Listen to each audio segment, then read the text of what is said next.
السلام علیکم ورحمۃ اللہ وبرکاتہ۔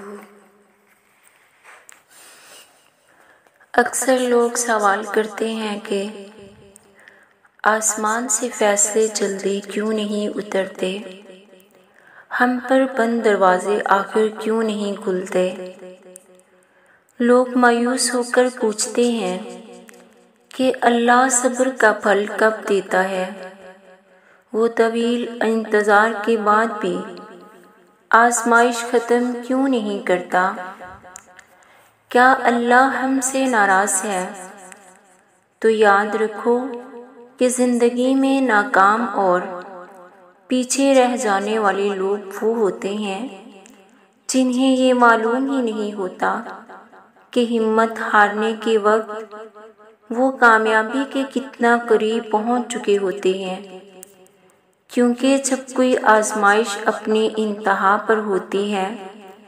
تو وہ اپنے آخری مراحل پر ہوتی ہے۔ یاد رکھنا، کامیاب لوگ اپنے فیصلوں سے حالات بدل دیتے ہیں اور ناکام لوگ حالات کے ڈر سے اپنے فیصلے بدل دیتے ہیں۔ شیخ سعدی رحمۃ اللہ علیہ فرماتے ہیں کہ مایوسی اور نا امیدی ایسی دھوپ ہے جو سخت سے سخت وجود کو جلا کر راکھ کر دیتی ہے۔ تو ایک عادت جو تمہیں بہت سا اندرونی حوصلہ بخشے گی، اور وہ ہے مشکل سے مشکل وقت میں اللہ سے نیک گمان، کڑے امتحانوں سے گزرنا، ٹوٹنا بکھرنا اور اس کے باوجود بھی ہر مرتبہ اللہ سے رجوع کرنا، اس ایمان کے ساتھ کہ جس رب نے مجھے اس امتحان کے لیے منتخب کیا ہے وہ اس پر پورا اترنے کا حوصلہ اور ہمت بھی عطا کرتا ہے۔ اللہ قرآن میں فرماتے ہیں، اور دیکھو ہم تمہیں آزمائیں گے ضرور، کبھی خوف سے، کبھی بھوک سے، کبھی مال و جان اور پھلوں میں کمی کر کے، اور جو لوگ ایسے حالات میں بھی صبر سے کام لیں ان کو خوشخبری سنا دو، بے شک صبر اور اللہ سے رجوع وہ بہترین راستہ ہے جو تمہاری ہر ناکامی کو کامیابی میں بدل دیتا ہے۔ تو اگر تمہیں لگتا ہے کہ تمہارے طویل صبر کے بعد بھی تمہاری آزمائش ختم نہیں ہو رہی، تو سنو، اللہ خود تم سے مخاطب ہے، اور حقیقت یہ ہے کہ ہم نے انسان کو پیدا کیا ہے اور اس کے دل میں جو خیالات بھی آتے ہیں ہم ان سے خوب واقف ہیں، یہاں تک کہ ہم اس کی شہرت سے بھی زیادہ قریب ہیں۔ اور تمہارے رب کا معاملہ ہرگز تمہارے ساتھ ایسا نہیں جو بات بات پر تمہاری گرفت کرتا ہو اور ایک ذرا سی بات پر پانی پھیر دے۔ وہ بڑا فیاض اور کریم ہے، جو بندہ بھی اس کا وفادار ہو وہ اس کی خطاؤں پر چشم پوشی سے کام لیتا ہے، اور جو کچھ بھی خدمت اس سے بن کر آتی ہو وہ اس کی بڑی قدر فرماتا ہے۔ جانتے ہو وہ کون سا راستہ ہے جو تمہاری طویل آزمائش کو مختصر کر دیتا ہے، وہ جس پر چلنے کے نتائج عارضی نہیں بلکہ ابدی اور لازوال ہوتے ہیں۔ تو سنو، مکافات چاہے کتنی سخت کیوں نہ ہو، اس آزمائش کتنی ہی طویل کیوں نہ ہو، کچھ چیزیں ایسی ہیں جس سے اللہ کی مدد مل کر رہتی ہے۔ جب تم مستقبل کے تمام خدشات کی فکر سے آزاد ہو کر اپنا معاملہ اس عظیم رب کے آگے رکھ کر مطمئن ہو جاتے ہو، تو جس کے پاس ہر پرانے زخم کا مرہم اور ہر نئے سفر کی بہترین منزل کا وہ راستہ موجود ہے جو تمہیں دنیا کی نظر میں باکمال اور اللہ کی نظر میں سرخرو کر دیتا ہے۔ یاد کرو وہ وقت جب حضرت نوح علیہ السلام کی کشتی میں پرانے زخموں سے چور وہ لوگ بھی موجود تھے جو اللہ کے یقین کے سہارے پر ہر طوفان سے ٹکرا گئے،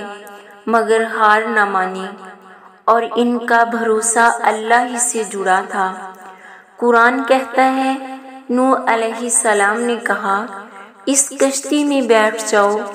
اللہ ہی کے نام سے اس کا چلنا اور ٹھہرنا ہے، اور یقیناً میرا پالنے والا بڑی بخشش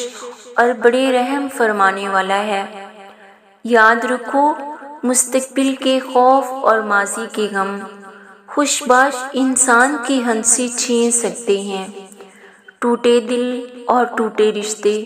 تمہارے ہر اگلے لمحے کو اداس کر دیتے ہیں۔ اسے حزن کہتے ہیں۔ مستقبل کا خوف تمہیں مشکل آنے سے پہلے ہی مشکل میں ڈال دیتا ہے، اور حادثے سے پہلے ہی حادثات کے اثرات تمہیں آ گھیرتے ہیں۔ لیکن پتہ ہے تمہارے رب نے کہا ہے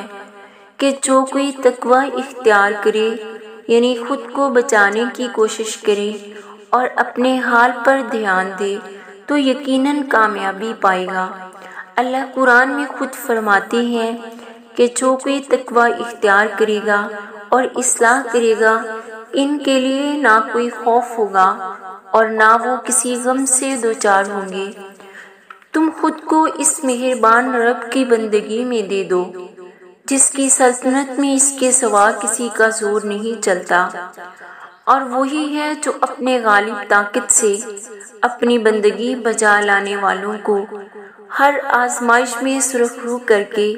ان کی تمام مشکلات کو آسانیوں میں بدل دیتا ہے۔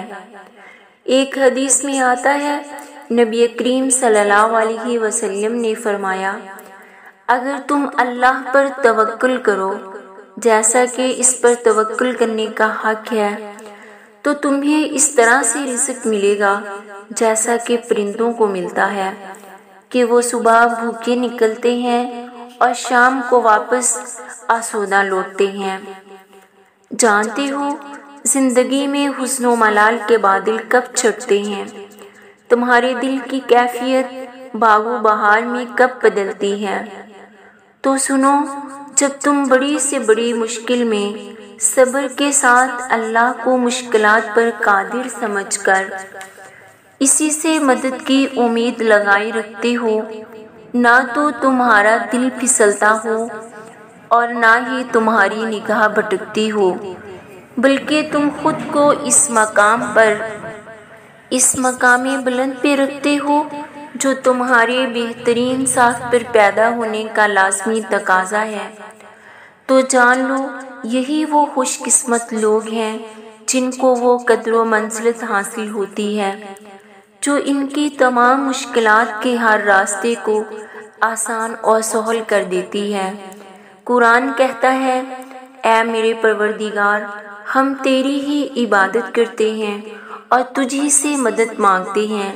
تو ہم کو سیدھے رستے چلا، ان لوگوں کے رستے جن پر تو اپنا فضل و کرم کرتا رہا، نہ کہ ان پر جن پہ غصہ ہوتا رہا، اور نہ گمراہوں کا۔ اللہ فرماتا ہے کہ ہر ایک کے لیے ایک رخ ہے جس کی طرف وہ مڑتا ہے، بس تم بھلائیوں کی طرف سبقت کرو، جہاں بھی تم ہوگے اللہ تم کو پا لے گا، اور اس کی قدرت سے کوئی چیز باہر نہیں۔ اور اگر آج تم پر زندگی تنگ ہے تو سنو، کالی گھٹاؤں کے بعد رحمت کی بارش، اور ہر رات کے بعد سورج کی کرنیں، غم کے بعد خوشی اور مشکل کے بعد آسانی،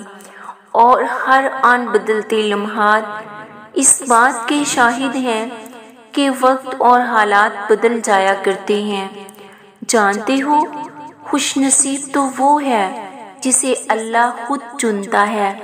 اور اگر تم آزمائش کے لیے چنے گئے ہو تو یہ بات یقینی ہے کہ تم اللہ کے وہی خاص بندے ہو جو عنقریب بڑا دگنا اجر ملتا دیکھو گے انشاءاللہ۔